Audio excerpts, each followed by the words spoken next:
Fala pessoal, tudo bem com vocês? Eu aqui de novo, professor Gabriel, para mais uma aulinha. Tema da aula de hoje, vírus. Antes da gente começar a nossa aula, vou fazer minha autodescrição. Eu tenho a pele clara, tenho o cabelo e a barba grisalha, tenho olhos claros, estou usando 2 brincos, óculos, uma camiseta escura e uma calça jeans. Pessoal, o tema da nossa aulinha de hoje é um tema muito interessante e muito contemporâneo. A gente vai falar um pouquinho sobre vírus e em tempos aí pós-pandemia a gente veio a falar durante muito tempo sobre isso, né? A gente vai conhecer hoje um pouquinho sobre esses vírus, como é que funciona um pouco da estrutura, os tipos de vírus e as formas de reprodução que os vírus têm dentro dos seres vivos. Para a gente começar a nossa aulinha, eu vou traçar com você um pouquinho algumas ideias sobre as características dos vírus e ao longo da nossa aula a gente vai evoluindo para essas demais características. Vamos para a tela comigo? Bora lá, moçada! Nosso tema de hoje, então, é trabalhar com os vírus e o que a gente vai trabalhar especificamente nessa nossa aulinha de hoje? Nós vamos ver, logo no primeiro momento, quais são as principais características desse grupo de organismos. A gente define que os vírus, eles são extremamente simples, e agora presta atenção, hein? Acelulares, ou seja, eles não apresentam células, e se eles não apresentam células, eles também não apresentam metabolismo próprio. Isso gera uma outra consequência, eles serão parasitas intracelulares obrigatórios. Volta aqui para mim agora e muito importante. Galerinha, o vírus, ele é meio que contramão da história dos seres vivos. Quando a gente trabalha com os seres vivos, existem algumas condições que são condições necessárias para a gente chamar um cara de ser vivo. A primeira delas é a célula. A gente define uma teoria chamada teoria celular, que enunciada diz: todos os seres vivos são formados por célula. Se de repente eu acabei de mostrar para você um cara que não tem célula, qual que é a primeira conclusão que a gente tira? Não é um ser vivo. E isso é um problema, tá? A gente define também que um ser vivo, ele apresenta um metabolismo próprio, ou seja, o corpo dele tem um funcionamento autônomo, beleza? O corpo é uma maquininha que funciona dentro de um ambiente. E o vírus, ele não consegue fazer isso. E por que o vírus não consegue? Porque ele não tem célula. E então isso gera uma terceira característica. Ele é um parasita intracelular obrigatório. Vamos entender um pouquinho disso. Significa que um vírus, ele só vai ter algum tipo de funcionamento se ele estiver dentro de uma célula hospedeira. Ou seja, ele vai ter que entrar dentro de algum ser vivo para usar todo o maquinário celular desse ser vivo, já que ele não tem célula, para conseguir fazer alguma coisa. Deu para entender o comecinho da nossa história? Então volta para cá. Falar então que o vírus é esse carinha chamado de não sei o quê, porque agora eu não sei se eu vou chamar ele de um ser vivo ou de uma matéria bruta. É um problema. E que a ciência até hoje não tem, vamos falar assim, um padrão mundial de resposta. O que a gente entende hoje é que o vírus ele apresenta algumas características que são características de um ser vivo e algumas características que não são características compatíveis com um ser vivo. E essas aqui eu já te contei. Quais são as características que um vírus não tem para que não possa ser chamado de um ser vivo? Ele não tem célula e ele não tem metabolismo próprio. Porém, de um outro lado, o vírus apresenta algumas coisas que somente os seres vivos apresentam. Exemplo, capacidade de reprodução. Os vírus conseguem reproduzir. Ele entra dentro das nossas células, reproduz, produz milhões de outros novos vírus que vão infectar outras células. Somente os seres vivos conseguem fazer isso.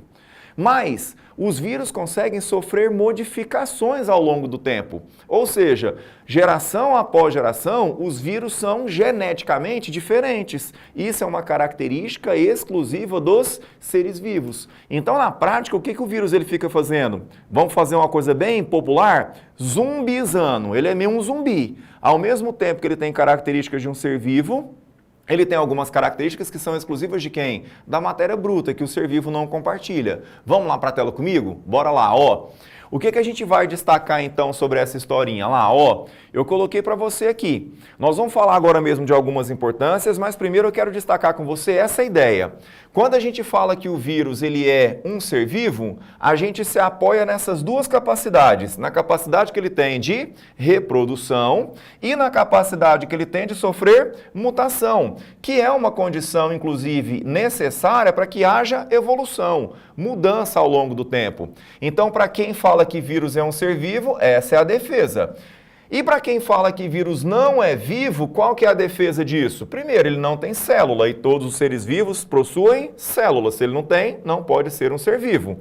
E ele também não tem metabolismo próprio, que seria uma condição necessária para um ser vivo também. Tranquilo até aí? Moçada, o que a gente vai então tomar bastante cuidado a partir de agora? Quando a gente vai trabalhar com os vírus, eu vou voltar a nossa tela aqui, a gente vai ver também que os vírus, volta para cá, que por mais simples que sejam, eles acabam tendo muita importância no ambiente onde eles estão inseridos. No nosso caso, na nossa vida também, tá? A gente tem meio que um egoísmo antropocêntrico, achar que o homem é o centro do universo e tudo fica em volta da gente, mas o vírus é um ente do ambiente. O vírus, ele é algo que está no ambiente. Essa palavrinha vírus, ela vem de venom, que significa veneno. Então, o que seria na prática um vírus? Eu não sei se eu vou considerar um ser vivo ou se eu vou considerar algo não vivo, mas eu sei que ele é um composto químico, ele é um aglomerado de moléculas orgânicas, eu vou te mostrar isso agora ali, e que acabam interferindo na vida de um ser vivo. E que tem algumas importâncias que podem ser positivas e importâncias que podem ser negativas para a gente. Vou te contar um segredo. Vamos para a tela comigo, olha para cá. A primeira importância que a gente destaca para um vírus é esse uso na biotecnologia. O que é a biotecnologia? Volta para cá. Biotecnologia é o ramo que a gente tem hoje no desenvolvimento tecnológico que tem um foco na vida ou em alguma coisa relacionada com seres vivos. Sabe o que os caras tentam fazer hoje? Usar o vírus, por exemplo, para tentar combater alguns tumores. O câncer, ele é um conjunto de células anormais e que prejudicam o funcionamento do corpo. Eu não te falei agora há pouco que o vírus é um parasita intracelular obrigatório, não vive só dentro de uma célula? Os caras estão tentando em laboratório codificar vírus para entrarem especificamente dentro de uma célula de um câncer, por exemplo, e destruir a célula do câncer. Olha que fantástico isso. Eu conseguiria erradicar somente as células anormais, preservando as células saudáveis do nosso corpo. É uma importância legal que a gente pode ter para um futuro, às vezes, não tão muito próximo, mas que é, vamos falar, uma menina dos olhos para a ciência que evolui a cada dia mais. Mas tem coisa ruim também, quer ver? Vamos para a tela comigo de novo. Os vírus também podem ser patogênicos. O que essa palavrinha patogênico significa? Que os vírus podem causar doenças. E a gente vai ter uma aulinha só para falar delas, tá? Agora só alguns exemplos, ó. A dengue é uma doença viral, a febre amarela é uma doença viral, a poliomielite, que é a famosa paralisia infantil, também é uma virose. A hepatite, aí tem várias, né? Hepatite A, hepatite B, C, D e E, e assim vai. Então, nós vamos dividir as nossas aulinhas a partir disso, tá? Hoje só características, na próxima aula a gente fala um pouquinho sobre essa parte das doenças. O que a gente vai fazer aqui agora? Volta aqui para mim. Nós temos, então, o vírus sendo o cara que vai parasitar vários tipos de seres vivos. Só que a gente não vai ficar aqui falando de todos os tipos de parasitismo que um vírus pode fazer. A gente vai preocupar aqui com aquilo que é mais cobrado da gente em provas de concurso, em provas de vestibular, que são, em especial, dois grupos de vírus. Um grupo chamado de vírus bacteriófago e um outro grupo que são os chamados vírus de animais. Foca em mim aqui, olha para cá. Nós vamos começar falando do primeiro grupo, que é o vírus chamado de bacteriófago. O que essa palavrinha bacteriófago significa? Na origem da palavra, esse vírus seria um vírus que come, fagos é come, bactéria. O que seria na prática isso? Um vírus que vai parasitar especificamente células bacterianas. Olha aqui para mim. Esses vírus não fazem mal para a gente. Esses vírus, eles, entre aspas, adoecem quem? As bactérias. Deu para você entender? Então, essa primeira parte da aulinha de hoje é para você entender isso. Alguns grupos de vírus que são especificamente vírus parasitários de uma bactéria. Vamos lá entender um pouquinho da diferença dos dois? Um vírus bacteriófago, ele tem mais ou menos essa estrutura que eu estou te mostrando nesse cantinho da nossa apresentação. E os nossos vírus, ou seja, aqueles que parasitam a gente, os vírus de animais, eles já têm uma estrutura bem mais diferenciada que é essa que eu estou te mostrando no cantinho de cá. Nós vamos começar a nossa aulinha agora na parte da estrutura com esses vírus aí, ó, os vírus que parasitam as bactérias. Vamos lá? Quando a gente fala desse primeiro grupo de vírus, que é o vírus bacteriófago, então a gente está falando desses vírus que parasitam bactérias. O que a gente tem de estrutura básica? O que forma basicamente o corpo desses vírus? Em termos de região anatômica, ó, ele tem essa regiãozinha que a gente vai chamar de cabeça, e ela lembra uma cabeça mesmo, né? Logo abaixo da cabeça a gente tem essa regiãozinha todinha aqui, ó, que a gente pode chamar de cauda. Essa cauda é o artifício que o vírus bacteriófago vai usar para conseguir entrar na bactéria que ele quer parasitar. Dentro dessa cabeça, primeiro, o que é essa cabeça? Essa cápsula que você está vendo aqui, ó, é uma cápsula de proteína. Então, isso aqui, ó, é uma molécula de proteína. E o que tem dentro dessa proteína? Um material genético, que no caso do vírus de bactéria, sempre será a molécula de quê? De DNA, beleza? A gente vai ver que nos vírus de animais pode ser o DNA ou pode ser o RNA. Mas quando a gente fala dos vírus especificamente bacteriófagos, o material genético vai ser quem? O DNA. Então, moçada, olha aqui para mim. Resumindo, o que é a estrutura de um vírus? Uma cápsula de proteína com material genético dentro, com DNA dentro. Então não tem aquele negócio de membrana plasmática, citoplasma, núcleo, ou seja, não tem nada de estrutura de organização parecido com uma célula. O que eu tenho é uma proteína que guarda dentro de si um material genético. E aí você viu que esse vírus bacteriófago tem uma cabecinha, que é onde está essa proteína que guarda o material genético, e ele tem um pezinho lá embaixo, que a gente chamou de cauda. Para que serve essa cauda? Se a gente for pensar na lógica, eu te falei que o vírus é um parasita intracelular obrigatório. Ou seja, esse vírus ele só vai ter algum tipo de funcionamento se ele estiver dentro de uma célula. Cara, mas que célula em sã consciência vai deixar um vírus entrar dentro dela? Não vai deixar de jeito nenhum. Concorda comigo? Então o vírus ele tem que criar algum tipo de artifício para conseguir entrar dentro dessa célula. No caso do bacteriófago, é essa cauda. Vamos lá para o desenho comigo? Bora para a tela. Em um vírus bacteriófago, o que a gente vai encontrar é o seguinte.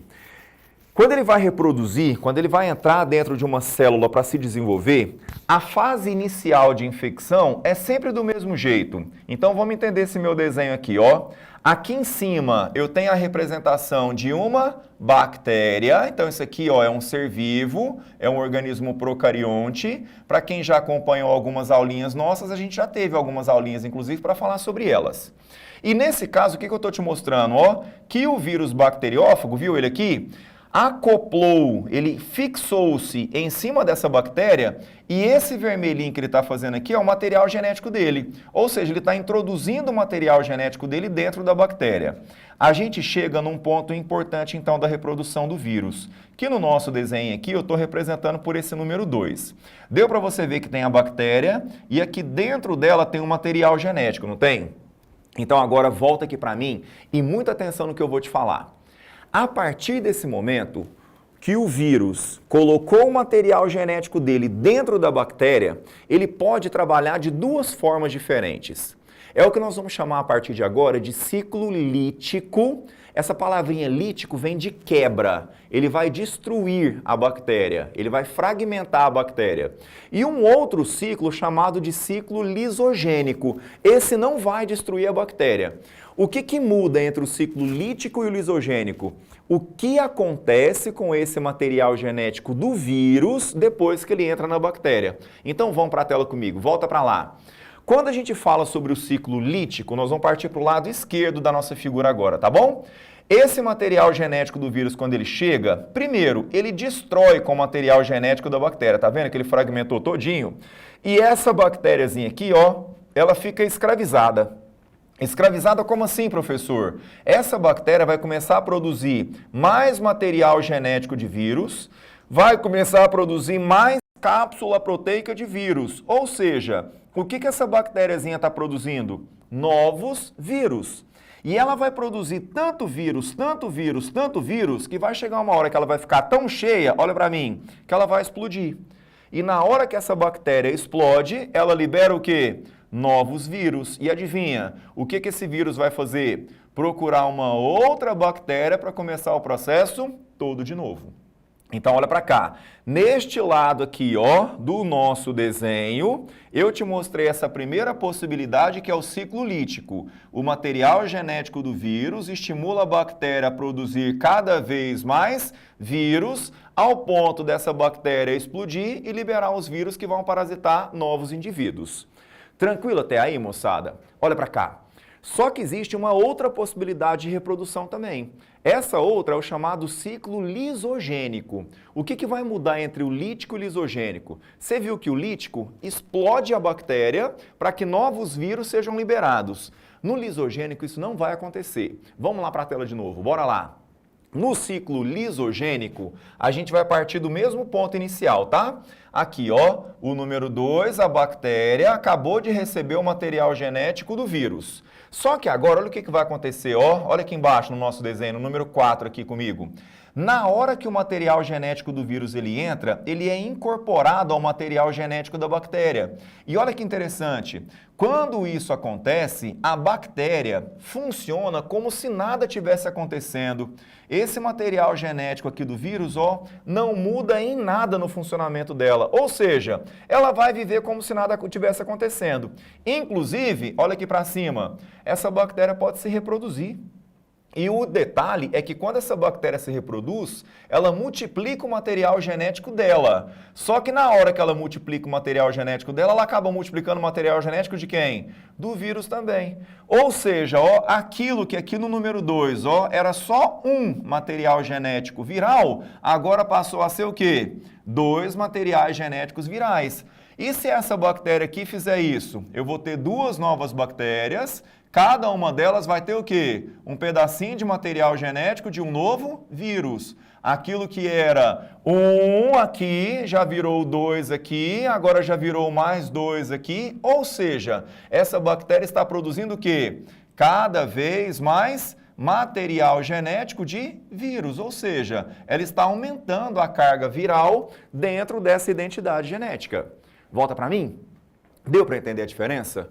No lítico, resumindo, o material genético do vírus entra e estimula a bactéria a produzir novos vírus, essa bactéria explode para liberar esses novos vírus. No lisogênico, o material genético do vírus ele vai sendo replicado, ele vai sendo copiado dentro das próprias bactérias. Deu para entender o ciclo lítico e o ciclo lisogênico? Essa é a parte dos vírus relacionadas aos vírus bacteriófagos, ou seja, os vírus que parasitam as bactérias. Só que existe um segundo grupo de vírus, e esse para nós ele é mais interessante, que são chamados vírus de animais. Os vírus de animais parasitam quem? A gente. Então nós vamos falar agora desse grupo de vírus, que são os vírus que causam aquilo que a gente chama de virose. Vários exemplos de virose. A gripe, a covid, a dengue, a febre amarela, a chikungunya, um monte de viroses que a gente fala no dia a dia e que tem então os vírus como o agente causador dessa doença na gente. Vamos lá para o quadro para a gente ver como é que funciona isso? Quando a gente fala sobre os vírus de animais, eles já apresentam inicialmente algumas diferenças em relação ao vírus bacteriófago. Primeiro, além de parasitarem células animais, você viu pelo desenho aqui, ó, que ele já não tem mais aquele negócio de cauda. Ele parece que tem agora um envoltóriozinho cheio de uns espinhos aqui, tá vendo? Isso aqui é o que nós chamamos de envelope. A grande maioria dos vírus de animais tem esse envelope, alguns não tem, é só aquela cápsulazinha de proteína e material genético. E uma outra diferença é isso. Enquanto no bacteriófago o material genético é exclusivamente e sempre o DNA, nos vírus de animais o material genético pode ser quem? O RNA também. Então a gente vai ter nos vírus de animais vírus que apresentam como material genético o DNA e vírus que apresentam como material genético o RNA. Volta aqui para mim agora com atenção. Esses vírus de animais, quando ele tem DNA ou quando ele tem RNA, tem uma diferença adaptativa. Os vírus de DNA, eles sofrem muito pouca mutação. Ou seja, geração após geração, esses vírus eles não se modificam muito. E isso gera uma consequência legal. Como esses vírus eles não se modificam muito, a vacinação contra eles geralmente é uma vacinação permanente. A gente toma essa vacina uma vez, ou 2 ou 3 doses na vida e acabou, nunca mais tem que tomar dose de reforço. Por quê? O vírus não muda, então a vacina continua sendo eficiente sempre. Os vírus de RNA não. Os vírus de RNA têm uma alta capacidade de mutação. Então, vários dos vírus de RNA, toda vez que eles se reproduzem dentro de algum hospedeiro, eles sofrem modificações. Aí gera uma consequência. Talvez a gripe é assim. Vamos pensar na gripe? Talvez eu tome uma vacina para a gripe esse ano e a vacina da gripe vai me imunizar, vai me proteger contra os tipos de gripe que a gente está conhecendo. Mas você concorda que cada vez que uma pessoa gripe, ela está reproduzindo novas formas virais? Então pode ser que ao longo de um ano surjam vários tipos de vírus e que essa vacina que eu tomei já não tem eficiência mais. Resultado? Ano que vem eu vou ter que me vacinar de novo, porque eu vou ter que ir lá para o laboratório, o cara vai ter que ver quais foram as novas linhagens que surgiram e adaptar uma vacina nova que seja imunitária ou que gere defesa contra essas formas novas que surgiram. Viu que legal a diferença entre esses dois também? Bora conhecer um pouquinho da estrutura desses vírus. Os vírus de DNA, então, eles não têm aquela cauda. O que a gente vai ver? Esse vírus que eu fiz para você, ó, ele tem um envelope. Esse envelope tem um monte de receptores, tá vendo esses receptores aqui? Agora eu vou te falar o que são esses receptores aí. Tem uma cápsula de proteína, que é essa que você está vendo aqui dentro, que a gente pode chamar também de quê? De capsídeo. Capsídeo é o nome dessa proteína que fica lá rodeando o material genético. E no interior da estrutura do vírus, o material genético mesmo, que é o que a gente acabou de ver, que pode ser o DNA ou então pode ser o RNA. Volta aqui para mim agora. Galera, esse negócio do receptor, eu tenho um vírus, então tem a proteínazinha e em volta dele tem o envelope. E esse envelope ele é cheio de receptores. Para que serve esse receptor? Eu vou te contar um segredo. Para enganar a nossa célula. Como eu te disse, nenhuma célula em sã consciência vai deixar um vírus entrar. Então, para ele entrar, ou ele vai ter que forçar a entrada, ou ele vai ter que enganar. E o receptor serve para enganar. Olha que legal. A nossa célula está paradinha, esperando uma proteína, por exemplo, uma molécula muito grande que precisa entrar. Como é que a gente faz para reconhecer essa substância? Eu tenho na minha célula um receptor e esse receptor tem compatibilidade com essa molécula grande. Essa molécula grande chega, encosta, o que a minha célula fala? Opa, é algo que eu preciso. Ela vai lá e engloba. Só que olha o tanto que esse cara que está aqui junto comigo, ó, ele é malandrinho. Esse carinha que você está vendo aqui na minha frente, ó, o vírus, ele conseguiu pegar toda essa estrutura que você está vendo aí na imagem e conseguiu fazer o quê? Imitar o receptor. Então, de repente, ó, eu estou aqui, paradinho, esperando uma substância importante entrar. O vírus vem e engana o meu receptor. Na hora que ele engana o receptor, olha lá, ó, ele ligou. Eu vou achar que isso é uma coisa boa, na verdade eu não sei o que é o vírus, vou pegar esse vírus, vou fazer o quê? Vou mandar para dentro de mim. O vírus não é parasita intracelular obrigatório? Então, olha que interessante, tudo que ele precisava era entrar dentro da minha célula. E quando ele pegou esse receptor aqui, ó, e me enganou, o que ele fez? Ele entrou para dentro da minha célula. A partir de agora, ele vai reproduzir dentro de mim. Vamos ver como é que essa reprodução acontece? Bora lá comigo.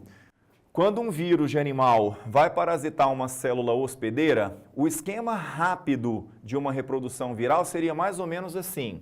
O vírus, então, ó, engana a célula acha que seria algo muito importante e faz a entrada do vírus, ou seja, o vírus entrou.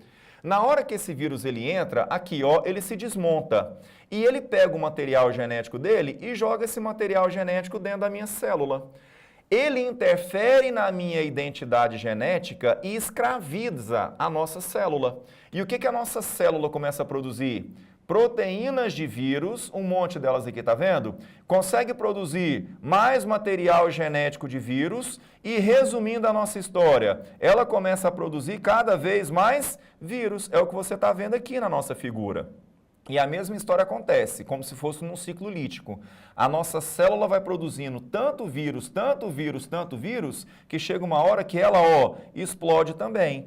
Por isso que a gente sente as dores de uma virose. Olha para cá que legal. Quando eu estou com uma virose, por exemplo, que está me dando dor de garganta, a gente não sente dor na garganta, é porque o vírus que está parasitando as células da nossa garganta destrói um pouquinho de algumas células. Isso gera uma destruição do tecido. E essa destruição gera o quê? Dor, processo inflamatório. Então é dessa forma que esses vírus eles conseguem entrar dentro das nossas células e reproduzir ali dentro. Então vamos entender de uma forma bem mais resumida. O vírus entra, joga o material genético dele lá dentro, estimula a nossa célula a produzir mais material genético dele, mais proteína dele, isso se organiza, a nossa célula vai lotando até ela explodir. Chega uma hora que ela estoura e libera o quê? Novos vírus. O que esses novos vírus vão fazer? Procurar outras células para fazer a mesma coisa. A nossa sorte é que nessa hora a gente tem um sistema de defesa, que é o nosso sistema imunológico, o nosso sistema de defesa corporal, que ao mesmo tempo está combatendo todos esses vírus para a infecção acabar. Galerinha, esse foi o tema da nossa aula de hoje, tá bom? Eu queria te mostrar um pouquinho sobre a estrutura dos vírus, os tipos especiais de vírus e como é que eles fazem para se reproduzir dentro de uma célula. Por hoje é só, grande beijo para vocês e até a próxima. Tchau, tchau!